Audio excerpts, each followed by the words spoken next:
Wetware Media presents Lincoln's Last Speech. Written by Louis P. Major and narrated by Stephen Aulridge Jr.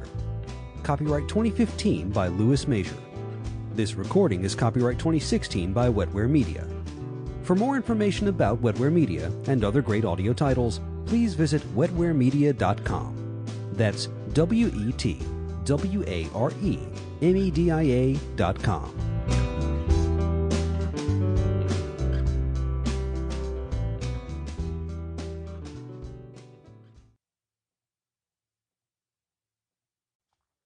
Prologue.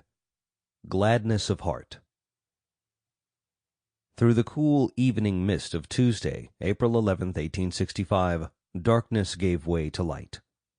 The White House was brilliantly illuminated, and the reflection revealed a vast throng assembled to hear the President speak. Throughout the city, bonfires blazed and celebratory rockets whistled.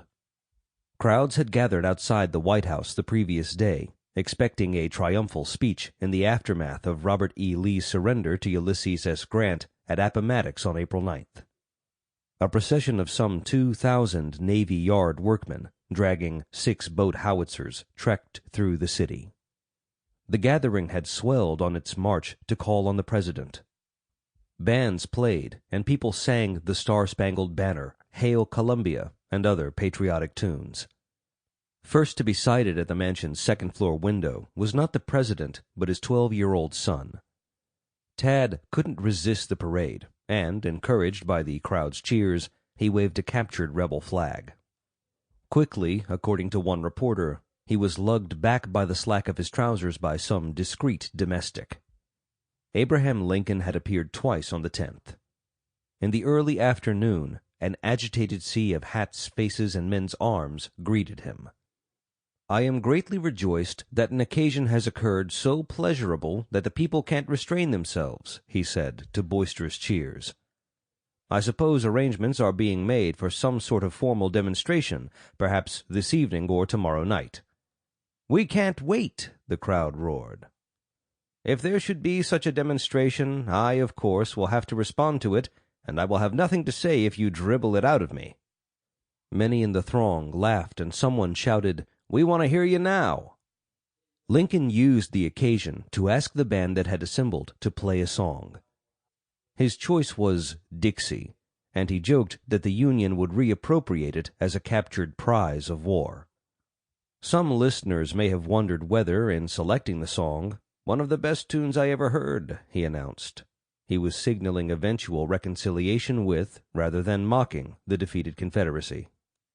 In any case, the band played Dixie with extraordinary vigor. "The President understands well the power of national songs," observed the Daily National Intelligencer, "and what is better, he uses it in the right time and for a good purpose." Lincoln proposed 3 cheers for General Grant and his forces, and 3 more for the Navy, and retired from the scene to work on his remarks for the following day.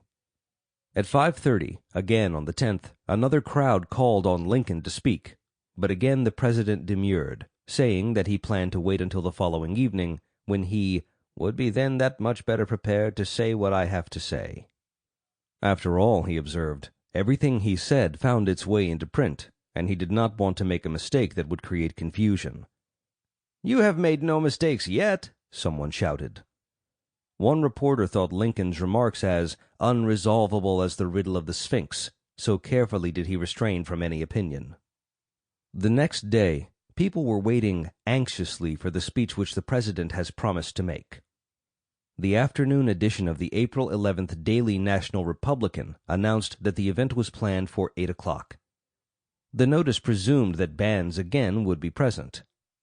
"But the music most desired by the nation at this hour of the country's trial," noted the writer, "is a speech from the President. If he speaks tonight, he will speak to the people of the whole country who are anxiously listening to hear something from him." As darkness fell, lights illuminated the city. At the War Department, every window was ablaze with light, and the building decorated with large flags. A transparency with the word "Grant." Sample complete. Ready to continue?